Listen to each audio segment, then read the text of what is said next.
Welcome back to another typical PNW guy YouTube video. Today it's just going to be a quick one.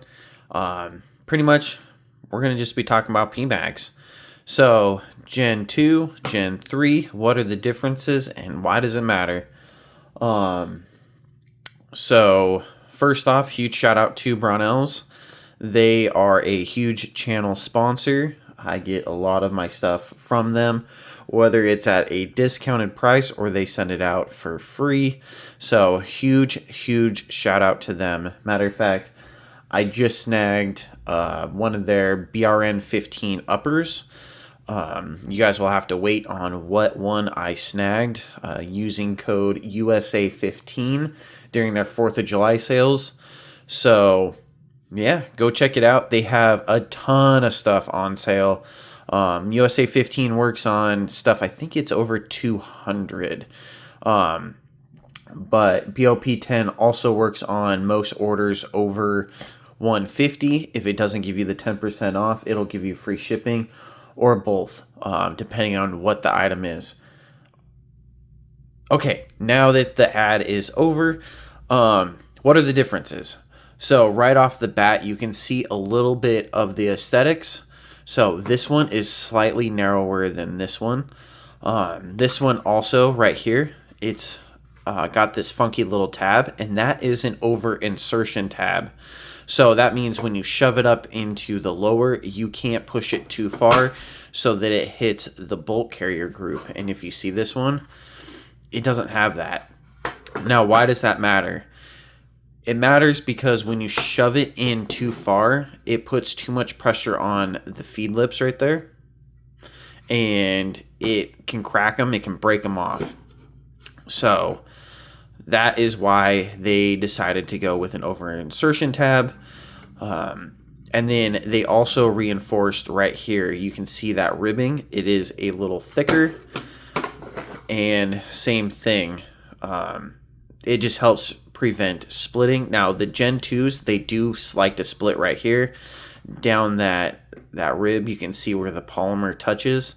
They crack right there really easy. And also this is one of the reasons why a lot of people say, you know, it's a 30 round mag but only put like 28, 29 rounds in there, is because it relieves the pressure up here on these lips so that your mag doesn't split right there. So that's kind of where that came from.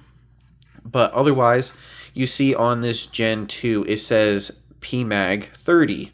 So if it was a 20, you would say PMAG 20, PMAG 10, PMAG 5. Now on the Gen 3s, it's got what they call like a numbering plate. So you can put like 300 for 300 blackout. You can put 223, you can put 556. Or you could simply put 001, 002, 003. So you can number all of your mags. So technically you could have up to from 0001 all the way up to 9999. So that is pretty cool. Now you do also have this texture on the back and on the front, which allows you to grab and rip out, where on this, it's pretty smooth. You do have a slight bit of texture right here. You can hear that. It's not great. So another thing is that people say that these are pretty slippery. So even the grip on the side is a little less pronounced than on the Gen 3s.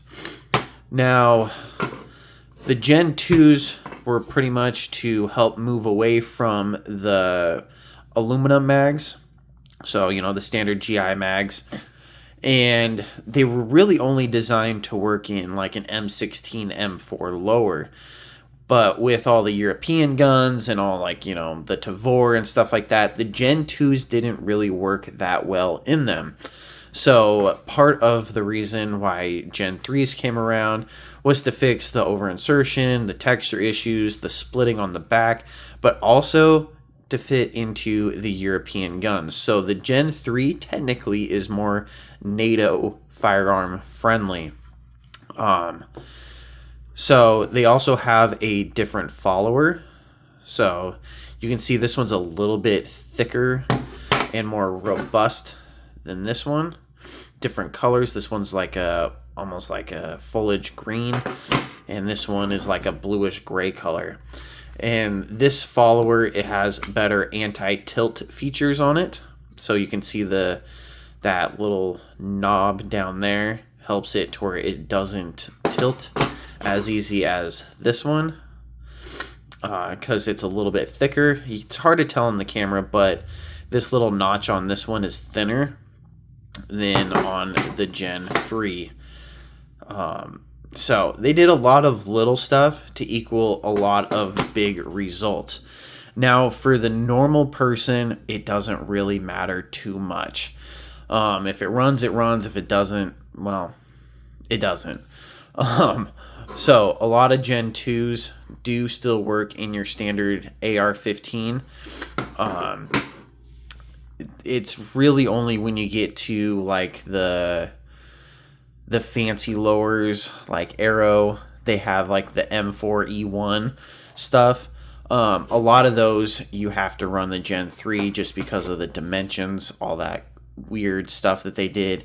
The Tavors Gen 3, the MR556 needs the Gen 3. The HK stuff has to have the Gen 3 for it to run reliable. I do have a HK pre-ban steel mag, and yes, it is slightly different than the aluminum GI mags, but all this difference in the two, they're only $1 difference. Like on Brownells, these are $9.99, these are $10.99.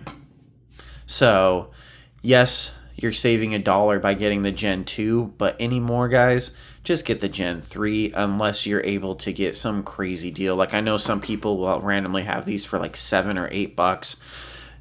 By all means, at that point, definitely grab the Gen 2s, but ultimately keep snagging up those Gen 3s. Hope you guys had a safe 4th of July, and I'll see you on the next one. Peace.